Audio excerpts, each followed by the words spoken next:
together, and that is a common religious practice, a common set of beliefs, called an ontology, a common purpose in life, and then, of course, you have economic and social links in common as well. So this is the way to glue things back together and create a society or create a community that can get through the tremendous changes that we're facing in the next few years. You think things are crazy now. I've been saying this for more than 5 years now. Things are going to get really, really crazy. And then they're going to get crazier. And then they're going to get like unimaginably crazy. I'm serious. You are going to wake up one morning and there are going to be these little triangular, three-eyed nano creatures running around eating everything, and you're going to go, what the? Huh? Or, flying saucers landing on the Empire State Building or something. Something unimaginable is going to happen. Huh? Maybe more than one thing. Maybe several unimaginable things before breakfast. How are you going to deal with that? You have to have consciousness that's rooted in transcendence, that's not dependent on this material world, because this material world is changing faster and faster. So if your happiness or lack thereof is based on the conditions in the material world, you're going to be miserable. Because when things begin to change faster and faster, nobody's going to be able to keep up. We need to be grounded in spiritual consciousness, which is eternal. Then we can be happy without any difficulty, without any change. That's the advantage of spiritual consciousness. So if you change your consciousness, you will change your experience of the world. Even if the world goes crazy, you won't be involved because you won't be in the world. See? You'll be out of the world, in the spiritual world. That's the whole point.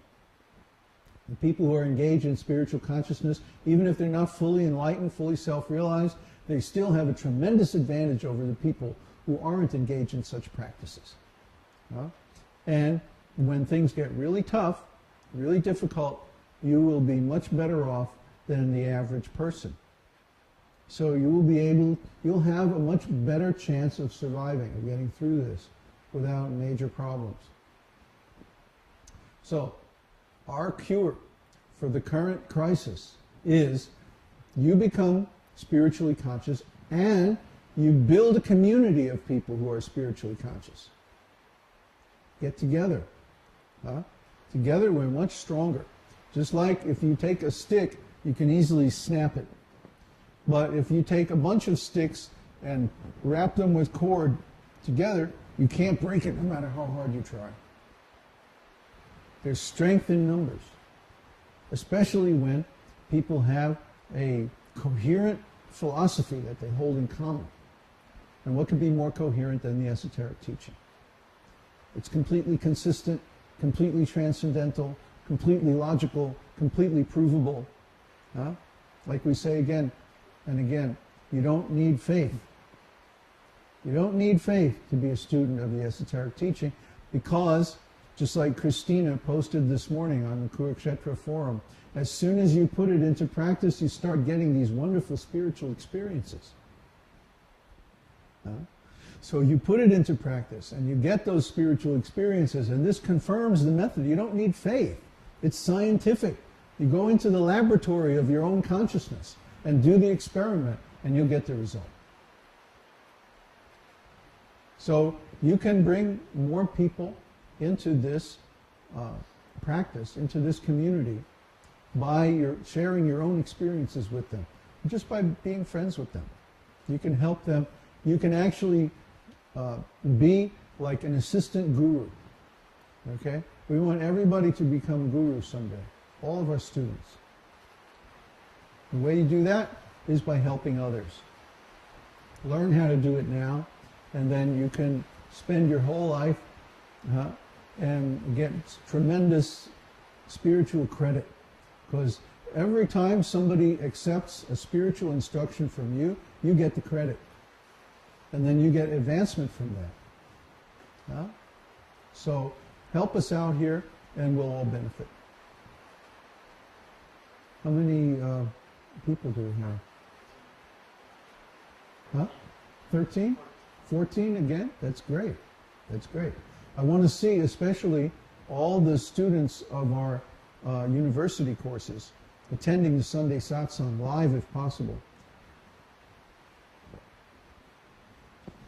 When we get to 20, then we have to buy an upgrade, which we haven't had to do yet. So make us buy the upgrade, okay? Come to the Sunday Satsang, invite your friends, and so on. Did you have a question? Oh, okay. So, now let's, oops, where are we here? Let's look at Nectar of Devotion. How's the sound? Sound is good? Nectar of Devotion, Chapter 4. Devotional service surpasses all liberation.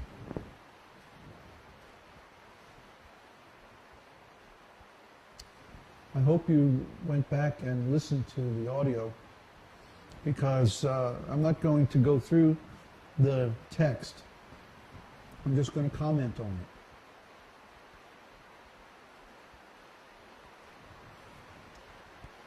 it. Srila Rupa Goswami likes to quote from the Śrīmad-Bhāgavatam, because Śrīmad-Bhāgavatam gives many stories and accounts, historical accounts, of devotees who attain success in self-realization.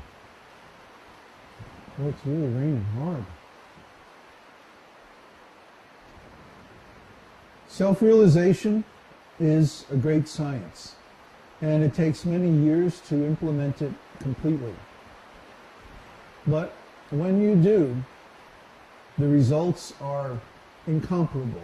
You can't get similar results from any other kind of activity. Especially the holy name is so sweet, it's so relishable, that once you taste it, there's nothing else that can compare.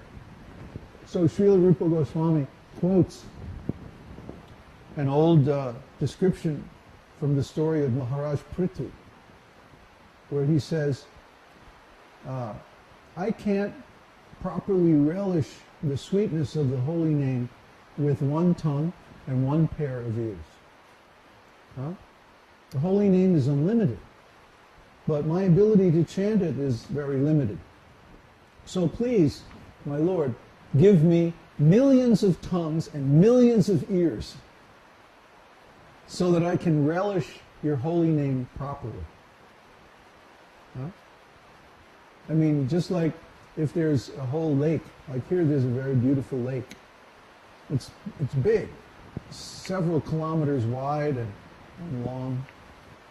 And you can't possibly drink all the water in that lake. Well, you can drink maybe a little bit and then you become full. So similarly, the holy name is like an ocean, never mind a lake. And what to speak of an ordinary ocean that has a bottom and a shore? It has some limit. The ocean of the holy name is unlimited, has no bottom, and has no shore. It's an unlimited ocean. It's like if you've ever been out in the ocean on an island. I lived on a small island, Guam, and I went to many other islands in the Pacific. And when you're on these islands, the ocean just goes out unlimitedly. I mean, you can't imagine, even in an airplane. You'll be in an airplane at 30,000 feet, and you can't see anything but water. It's so huge.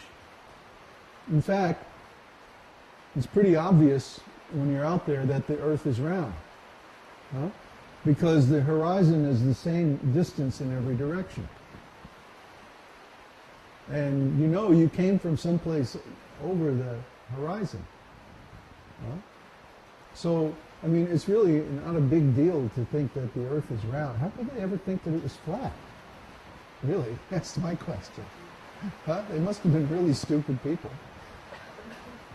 But we relish this ocean of the holy name to the degree that we are able. Just like if you're swimming in the ocean. Some people can't swim at all. And they're like people who can't relish this sweetness of the holy name. Some people can swim a little bit. They're like the neophytes. And some people can swim and dive and do all kinds of different strokes and backwards and everything.